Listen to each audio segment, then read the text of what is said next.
Welcome back to my new channel Hackinax. তো আজকে তোমাদের আমি দেখাবো একটি নতুন ট্রিক, যে ট্রিকটা কিন্তু তোমাদের লাইফে অনেক কাজে লাগতে পারে। যারা ডেস্কটপ ইউজ করো বা ল্যাপটপ ইউজ করো, তাদের ফোন থেকে ফাইল শেয়ারিং এর দরকার হয় ল্যাপটপের মধ্যে বা ডেস্কটপের মধ্যে। তো সেই ফাইল শেয়ারিং আমরা অনেক ক্ষেত্রে কি করে থাকি, কেবল দিয়ে করে থাকি, যেটা হয়তো অনেকের প্রবলেম হতে পারে।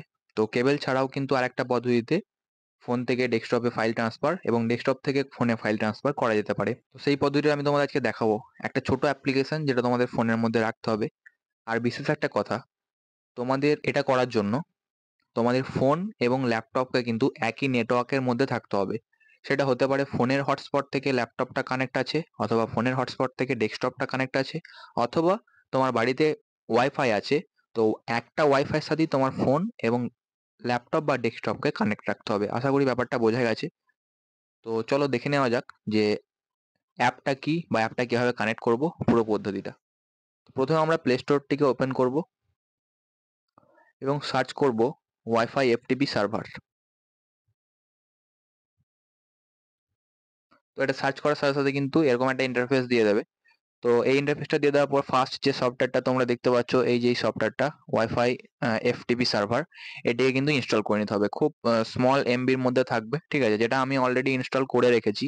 তো তোমরা তোমাদের ফোনের মধ্যে ইনস্টল করে নেবে। এবার নেক্সট কাজ যেটা করতে হবে সেটা হচ্ছে আমাদের এই সফটওয়্যারটিকে ওপেন করতে হবে। তো আমরা জাস্ট এই সফটওয়্যারটিকে ওপেন করবো। সফটওয়্যারটিকে ওপেন করার পর এরকম একটা ইন্টারফেস চলে আসবে। এই ইন্টারফেসটাতে আমরা কি করব, জাস্ট স্টার্ট বাটনের উপর ক্লিক করব, আর কিছু না। কিন্তু তার আগে আমাদের কি করে রাখতে হবে, ফোনের সাথে তোমরা দেখতে পাচ্ছ আমার কিন্তু ফোনের হটস্পটের সাথে আমার ল্যাপটপটা কানেক্ট আছে। আমি ল্যাপটপের স্ক্রিন দেখাবো। তো আমার ফোনের নেটওয়ার্কের সাথে কিন্তু ল্যাপটপের নেটওয়ার্কটা কানেক্ট আছে।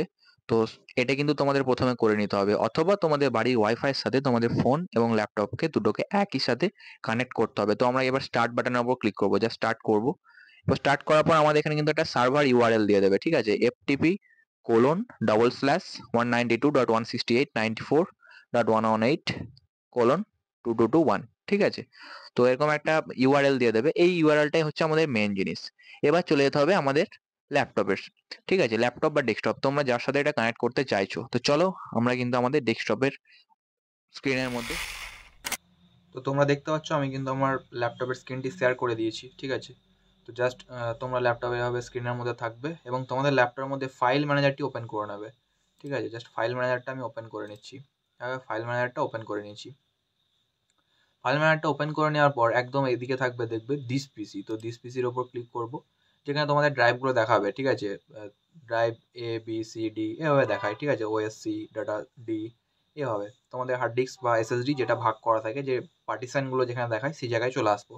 জাস্ট একটা ফাঁকা জায়গায় নিয়ে আসবো। ফাঁকা জায়গায় এসে আমরা মাউসে রাইট ক্লিক করব। রাইট ক্লিক করলাম। রাইট ক্লিক করার পর কি করব, অ্যাড এ নেটওয়ার্ক লোকেশন, ঠিক আছে। জাস্ট অ্যাড এ নেটওয়ার্ক লোকেশনের উপর ক্লিক করব। অ্যাড এ নেটওয়ার্ক লোকেশনের উপর ক্লিক করার পর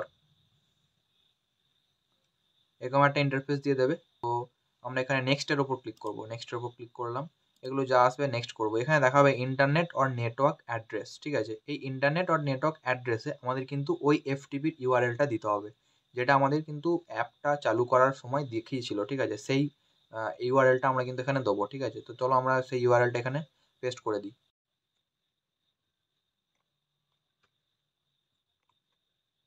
ইউআরএলটা আমি দিয়ে দিয়েছি। ইউআরএলটা আমি অলরেডি পেস্ট করে দিয়েছি। তো ইউআরএলটা দিয়ে দেওয়ার পরে আমরা নেক্সটের উপর ক্লিক করব। আবারও নেক্সটের উপর ক্লিক করব। যতগুলো অপশন আসবে নেক্সটের উপর ক্লিক করব। শেষে দেখাবে ফিনিশ। তো ফিনিশের উপর আমরা ক্লিক করব। ফাইলটা চলে আসার পর আমরা আবার দিস পিসিতে চলে যাব। এদিকে বাঁ দিকে চলে আসবো, দিস পিসির ওপর ক্লিক করব। দিস পিসির ওপর ক্লিক করার পর আমাদের কিন্তু টোটাল দুটো পার্টিশন, যেটা আমাদের ডেস্কটপ বা ল্যাপটপের যেটা পার্টিশন, এবং নিচে ওই ইউআরএলটা দেখাবে 192.168.94.118। তো এটা আমাদের ওই আইপিটা। তো এই আইপিটা দেখাচ্ছে। এটার উপর আমাদের ক্লিক করার সাথে সাথে কিন্তু আমাদের মোবাইলের সব ফাইলগুলো দেখাবে, ঠিক আছে। তো আমরা যদি আমাদের ল্যাপটপ থেকে কিছু কপি করে এখানে দিতে চাই তো সেটাও করতে পারি, এবং এখান থেকে যদি কিছু নিয়ে যেতে চাই সেটাও করতে পারি। তো আমি দুটো পদ্ধতি দেখিয়ে দেবো।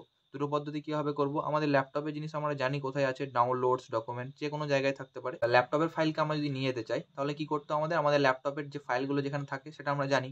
তো সেই ফাইল থেকে আমরা কপি করে সেটাকে আমরা ফোনের স্টোরেজের মধ্যে পেস্ট করে দেবো। সেটা কীভাবে করবো, তো এটা আমরা ডকুমেন্টের মধ্যে চলে এসেছি, যেটা কিন্তু আমাদের ল্যাপটপের স্টোরেজের মধ্যে আছে। এই যে অ্যাপ্লিকেশন বলে একটা ডকুমেন্ট রয়েছে, এই ডকুমেন্টের উপর আমরা ক্লিক করবো এবং রাইট ক্লিক করে এটাকে কপি করে নেবো।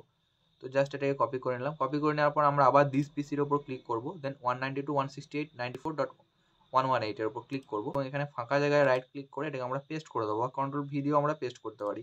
আমরা এটাকে পেস্ট করার সাথে সাথে কিন্তু এটা ফোনের মধ্যে চলে এসছে, ঠিক আছে।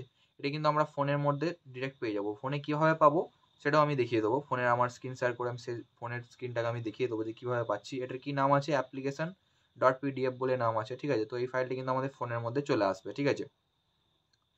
তো এইভাবেই আমরা কিন্তু এখান থেকে কোনো ফাইল যদি নিয়ে যাই, এই যে একটা আছে order.mp4, এটাকে যদি আমরা ডেস্কটপের মধ্যে নিয়ে যেতে চাই, সাপোজ এটার উপর রাইট ক্লিক করলাম, দেন এটাকে কপি করব। কপি করে আমরা যদি আমাদের ডেস্কটপের মধ্যে চলে আসি, এখানে জাস্ট রাইট ক্লিক করব এবং পেস্ট করব। তো পেস্ট করার সাথে সাথে কিন্তু এই যে অর্ডার বলে একটা ফাইল কিন্তু এখানে চলে এসেছে। তো আমরা ল্যাপটপ থেকে কোনো ফাইলকে ফোনের মধ্যে এবং ফোন থেকে কোনো ফাইলকে ল্যাপটপের মধ্যে নিয়ে যেতে পারি। তো চলো দেখে নেওয়া যাক যে আমরা ল্যাপটপ থেকে যে ফাইলটাকে ফোনের মধ্যে নিয়ে, তো আমি ফোনের স্ক্রিনের মধ্যে চলে এসেছি। অ্যাপ্লিকেশন ডট পিডিএফ বলে যেটা ছিল সেটা কিন্তু আমরা এখানে রাখিনি। তো জাস্ট আমরা মাই ফাইলসটাকে ওপেন করব। মাই ফাইলসটাকে ওপেন করার পর আমরা এই যে ডিভাইস স্টোরেজ দেখাচ্ছে, ডিভাইস স্টোরেজের উপর যাবো। দেন নিচে গেলে কিন্তু আমরা দেখতে পাবো যে অ্যাপ্লিকেশন ডট পিডিএফ বলে আমাদের ফাইলটা দেখা যায়, যেটা কিন্তু আমরা ল্যাপটপ থেকে কপি করলাম, ঠিক আছে। তো এইভাবেই কোনো ফাইলকে ল্যাপটপ থেকে ফোনে এবং ফোন থেকে ল্যাপটপে নিয়ে যাওয়া যায়। আশা করি ভিডিওটি তোমাদের ভালো লেগেছে। যদি ভালো লেগে থাকে অবশ্যই লাইক, কমেন্ট এবং শেয়ার করে দিও, এবং আমার চ্যানেল নতুন হয়ে থাকলে সাবস্ক্রাইব করে দিও, বেল আইকনের উপর ক্লিক করে দিও, যাতে এরকম আমি ভিডিও আনতে থাকলে তোমাদের কাছে তাড়াতাড়ি পৌঁছে যায়। Thank you for watching.